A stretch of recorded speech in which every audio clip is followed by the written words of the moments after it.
Thank you so much, Minister Koizumi. We don't have very much time, so let's jump straight into it. I don't believe I heard you mention China directly, yet China is central to the strategic landscape. Tensions between Japan and China have been fraught, to say the least, in recent times. How might Japan seek to manage this relationship moving forward? Thank you very much. As far as I feel from the audiences, your question is very welcomed by the audiences. Actually, last year I met my Chinese counterpart, Minister Don Jun, in Malaysia, when we had a meeting with ASEAN countries. It's called ADMM Plus.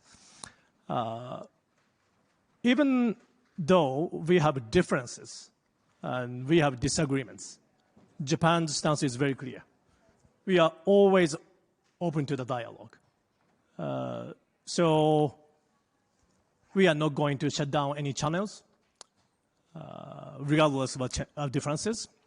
So I would like to send this message to the Chinese side that we are always welcome to the dialogue.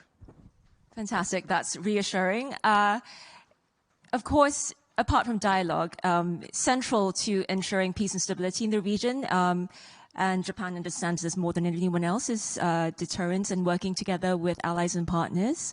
Let's turn now very quickly to the US-Japan alliance. Here in Europe, I think it's fair to say that there is some concern over US security commitment.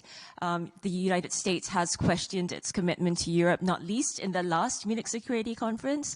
It's also, in the interim, threatened to take Greenland.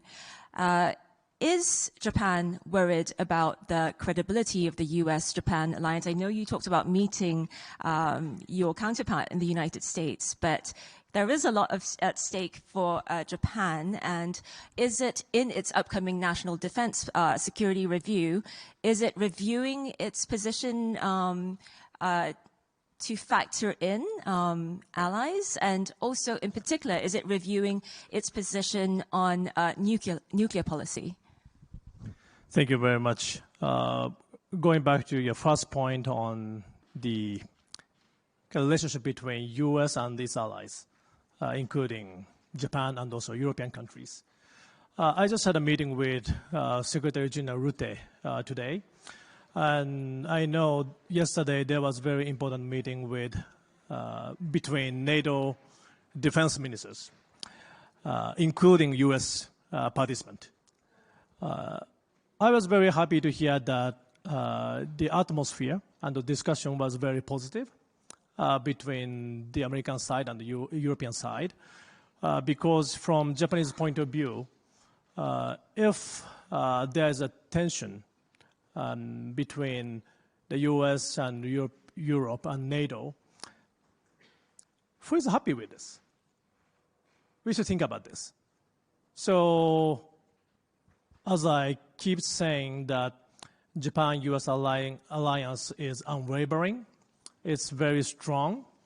Our Prime Minister Takaichi going to visit Washington, D.C. next month.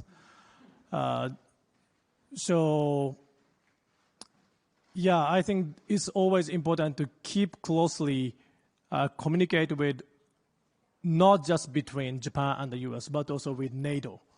That's why we attended NATO ministerial meeting under the IP4.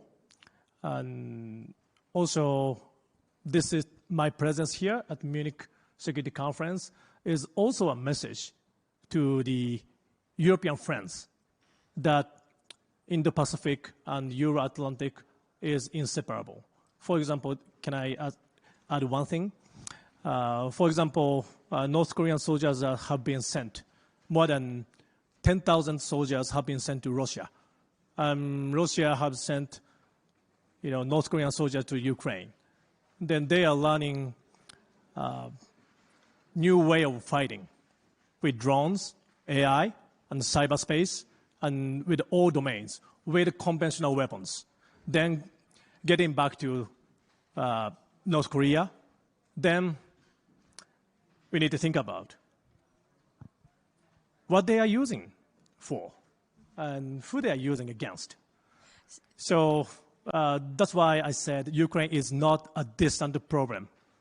So you've been exceedingly clear, crystal clear about how important both regions are to each other.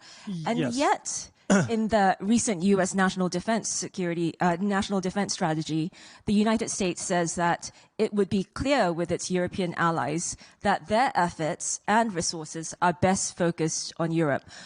That's the U.S. view. What does Japan think of the division of labor between theaters, and does Europe play an important role in Asia? Yes, it's always important to strengthen by ourselves.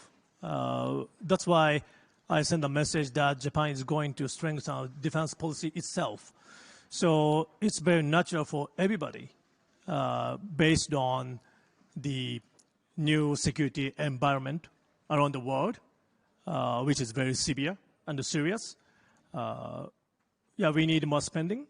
We need more investment, including defense industries. And so, co-production issue is one of the issues between Japan and the U.S. We could do something with Europe too. That's why I mentioned our project for the new fighter jet, GCAP, with Japan, Italy, and the UK. This is what we are now thinking about. And going back to your second point on the last questions on our new strategy, we need to find out a new Japanese way of confronting a new type of warfare with drones and cyberspace and also AI.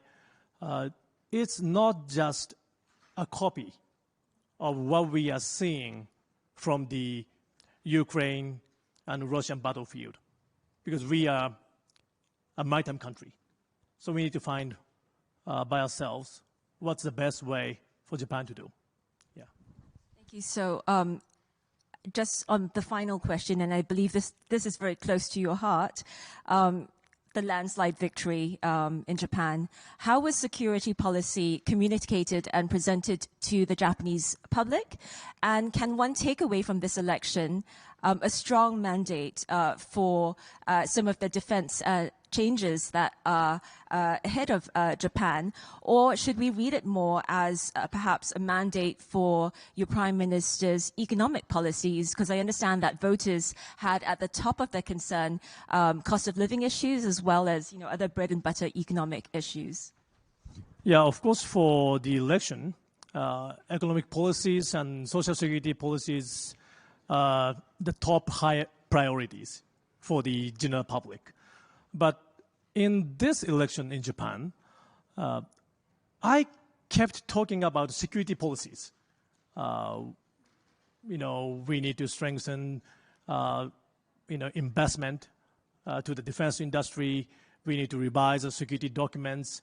We need to improve the treatments to the self-defense force personnel, including their families. People welcomed.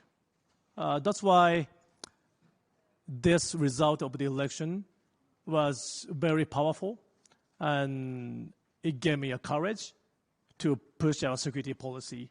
But of course, we are living in a democracy. So with a powerful message from the public, but also we need to be very, very, careful to explain why we need to strengthen our security policy by explaining what we are seeing around us. Yeah. Thank you so much, Minister, for sharing your insights. Please join me in thanking the Minister. I feel it was far too short, but thank you. Thank you very much.